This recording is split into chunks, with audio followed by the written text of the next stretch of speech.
Parker, and my grandfather was Daryl Dean Magnus, and he was diagnosed with mesothelioma in October of 2017 at the age of 76.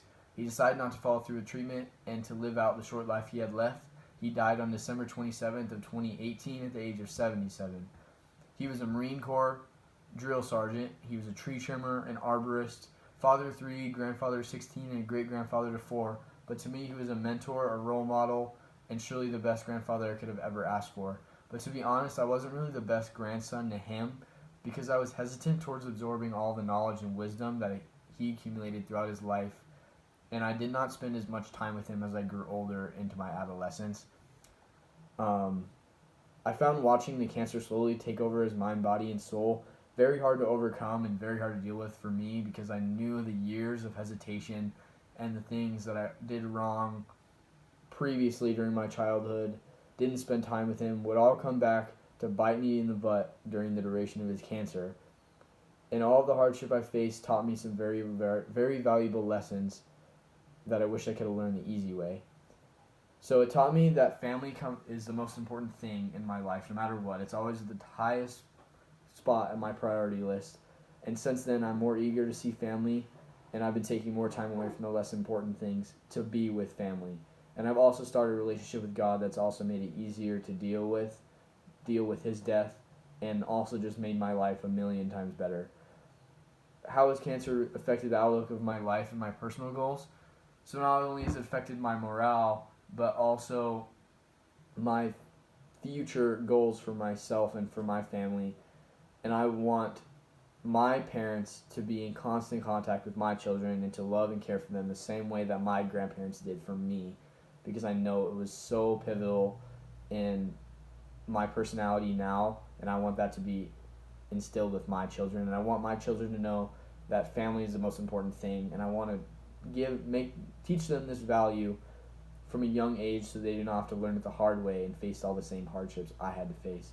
So some of the hardships I had to face had to take it day by day. It was a slow, grueling process, and I had to come to terms with accepting that he won't be around anymore, that there was nothing I could have done, and accepting that I didn't reach out enough throughout my childhood and my teen years. And I've accepted this to a degree, but since I've semi-accepted it, I found more peace of mind and have been more happy since. And I've also started my relationship with Jesus, which has also really helped me cope and deal with the mental hurdles that came along with his death. And I've recently been sitting down with my grandma to talk about everything that happened, like about his death and just like about our lives following his death. And this is an every week thing, so I go over there every Thursday. We have dinner, we enjoy each other's company, whatever, anything we can do. And this adversity has shaped me in so many ways. So since he's died, I've realized that I was being so rude and so selfish. And since then, I've changed that. I'm more open to being with family, and putting family at the top of my priority list. And this adversity also stripped me down to my foundation. It shook me out, beat me to my knees, and it made me figure out what I find most important in life. So family, God, and loving people. And I'm now a man who just loves God and is continually trying to walk and build my relationship with him. This scholarship would be really important to me because my grandpa always told me that if you love what you do, you'll never have to work a day in your life. And he was so passionate about what he did and his profession. He literally milked out every ounce he could of passion and love for being an arborist and being a tree trimmer until he literally couldn't do it anymore, until the cancer physically took every ounce of passion and every ounce of love away from his profession.